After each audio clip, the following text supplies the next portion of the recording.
Okay, so this question, we've got a student setting up a rate of reaction experiment, um, and the reaction is between a metal and hydrochloric acid.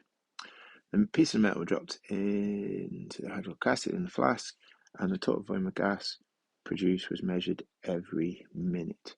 And you can see here's the flask, this is where the gas will come up, and you see bubbles of the gas, and the gas is collected inside the immersion cylinder.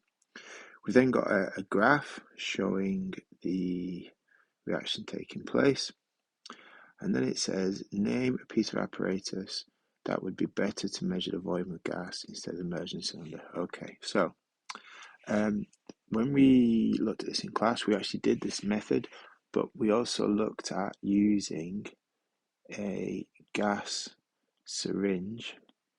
And why was that better? That was better because it is able to give more precise measurements. It had a scale that allowed it to generate more precise measurements.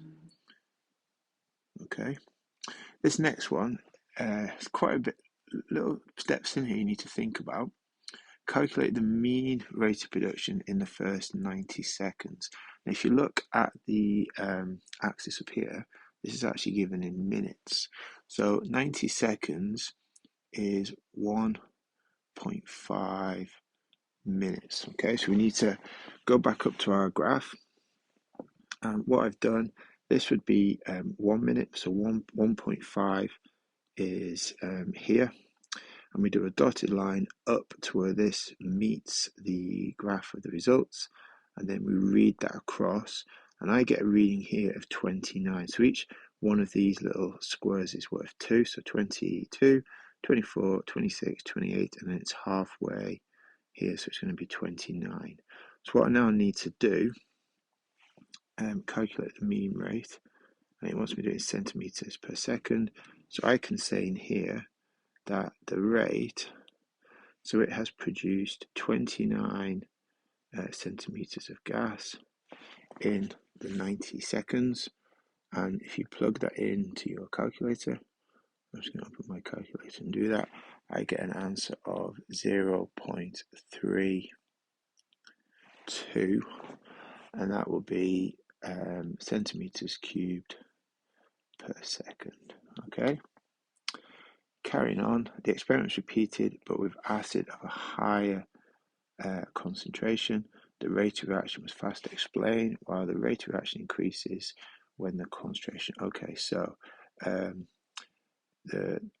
we have a higher concentration, there are more acid particles present, and if there's more acid particles present, there is a greater chance of successful collisions. Okay, and 1 mark for that, 1 mark for that, and you've got your answer. Another student suggested 4 ways of increasing the rate of reaction. Which one is correct? Okay, so use the same acid but at lower temperature. Lower temperature will cause it to go slower, and this wants to increase the rate, so it's not going to be that one. Use a larger trough. That's not really going to help very much at all. Use a smaller flask again, kind of irrelevant. Same metal but in powdered form, that's the one, because when it's in the powdered form it has a larger surface area and therefore will react faster. The apparatus in figure 7 can be used to measure the rate of reaction. The student needs two different sized marble chips. Describe how the student can make small, medium marble chips from the large chips. So what you could do here is you could crush the chips up to make them smaller.